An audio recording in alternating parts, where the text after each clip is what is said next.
Assalamualaikum warahmatullahi wabarakatuh. Yuk belajar di ruang bahasa. Jangan lupa like dan subscribe ya. Pada pembelajaran hari ini kita akan belajar tentang menelaah struktur teks cerita fantasi. Struktur teks cerita fantasi ada 3. Pertama, orientasi yang berisi pengenalan cerita seperti pengenalan tokoh dan latar. Kedua, komplikasi merupakan permasalahan pada cerita, mulai dari awal masalah hingga klimaks. Ketiga, resolusi merupakan bagian yang berisi penyelesaian masalah pada cerita. Selanjutnya, pola pengembangan struktur teks cerita fantasi. Struktur orientasi dapat dikembangkan dengan deskripsi latar. Contohnya, malam hari bukanlah waktu yang tepat berada di hutan.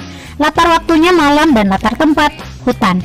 Kedua, dapat dikembangkan dengan pengenalan tokoh. Contohnya, alien itu berhidung mancung. Tokohnya alien. Selanjutnya, pola pengembangan komplikasi. Pertama, dengan perubahan latar. Contohnya, Joshua melihat cahaya di depan matanya. Kemudian ia berjalan ke arah cahaya itu. Sumber cahaya berasal dari tempat yang indah. Ia mengagumi keindahan tersebut. Ini merupakan perubahan latar tempat. Kedua, dikembangkan dengan menghadirkan tokoh lain. Contohnya, tiba-tiba makhluk hijau berukuran kecil keluar dari tempat persembunyiannya dan mendekati Joshua. Ketiga, dengan melompat pada zaman berbeda, berarti perubahan latar waktu. Contohnya, saat mengamati tengkorak manusia purba, tiba-tiba badan Andi merasa ditarik oleh sesuatu. Ia tidak tahu apa yang menariknya, hanya saja seketika itu penglihatannya gelap. Ketika sadar, ia tidak menemukan Bu Ana dan teman-temannya. Ia berada di tempat yang berbeda, dan makhluk yang ia tatap ini persis seperti manusia purba yang ada di buku sejarah. Ini kembali ke zaman purba. Selanjutnya, pola pengembangan resolusi. Pertama, dengan kejutan. Contohnya, Putri Candy menguap. Ia terbangun dari 3 tahun tidur panjangnya. Kedua, kembangkan dengan sebab akibat yang unik. Contohnya, setelah menyebutkan semua perilaku baik yang pernah kulakukan, pintu terbuka. Tanpa kuduga, aku sudah berada di kamarku. Ketiga, dikembangkan dengan lompatan waktu. Contohnya, 2 tahun kemudian Varta telah sampai di galaksi Andromeda dan bertemu dengan Ozzy. Ia akhirnya menemukan saudaranya di planet yang berbeda. Perjalanannya tidak sia-sia. Nah, pada bagian komplikasi juga ada pola pengembangan dengan perubahan latar waktu. Di resolusi juga ada, hanya saja perbedaannya pada resolusi perubahan latar waktunya itu lebih ke penyelesaian dari masalah yang ada pada cerita tersebut.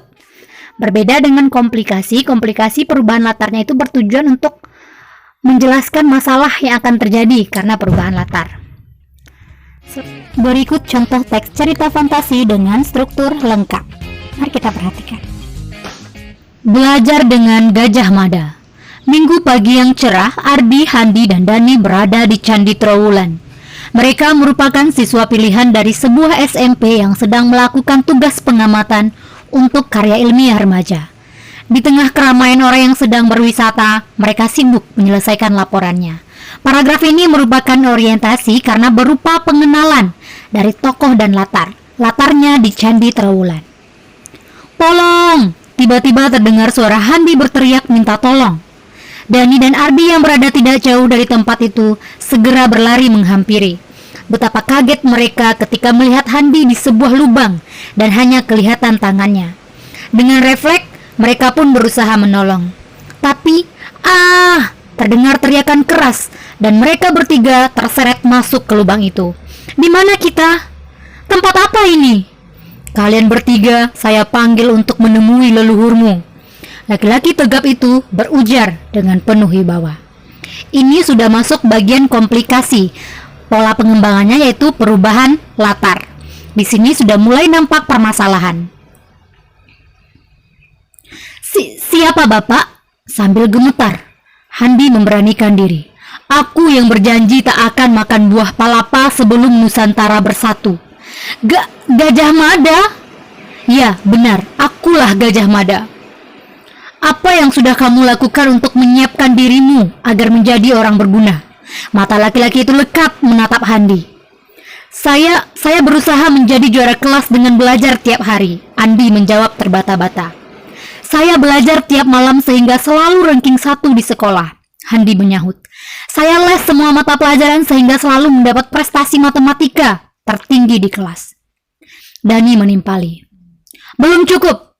Kalian semua harus menemukan jawaban lagi dengan benar untuk dapat kembali ke tempat semula.